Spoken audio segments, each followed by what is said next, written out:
Hello, this is Colleen with Designs of Value Art, and today we're going to be talking about some different products that I'd like to recommend that I have really enjoyed painting myself with and on.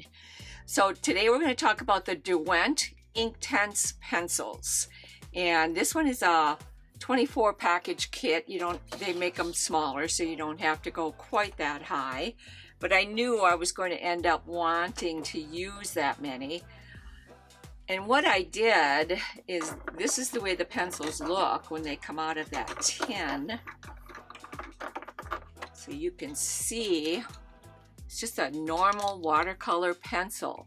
The difference with these is they do become permanent, just like a watercolor will after you've finished it. And I'm going to show you a couple different tricks too that I used with these.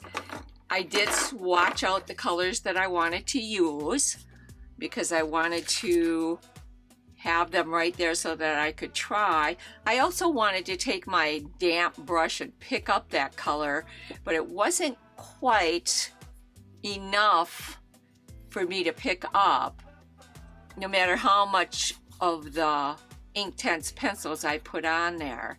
But it was a good idea to have this. And this is the design that I painted. I didn't put in all of the different water drops. I did put in some of the water drops. This is the transfer.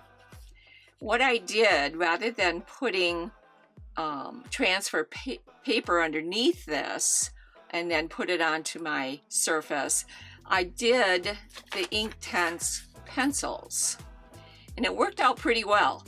The only thing that I learned from this was that wherever it's green, you want to use green. The red was okay up here with the flower, that was fine, but down here it was green, and that did show up, and I will change that the next time I do this, and you'll get to see me doing an entire project this way.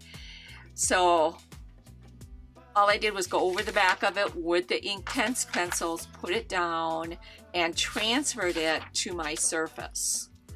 Now, this is just a small bit of this surface, and you can see the red on the green here. I would change that to green for the next time. This is just a small piece of scrap surface that I was using and doing this on just to see how it would work. What this is, and I have a larger one here, is this is the surface that we're going to be talking about. My Tense board, and I cut one of my boards up. But here is,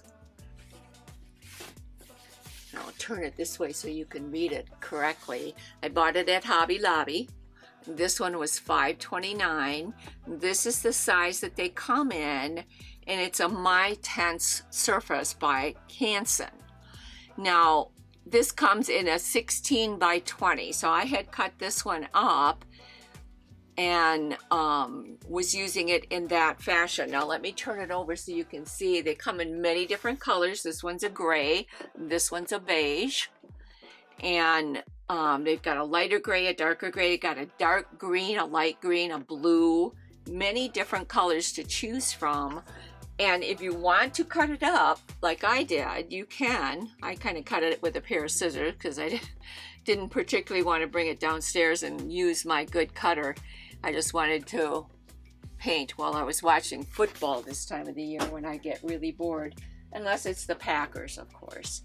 So that's that. Now let's take a look at the design and how it worked out.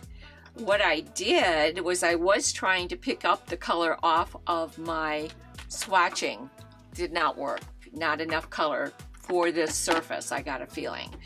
And so what I did was I took my pencil and I filled it in where I wanted it, and then I very lightly, very little bit of water I used to add the water to this surface, because this is not necessarily made for watercolor.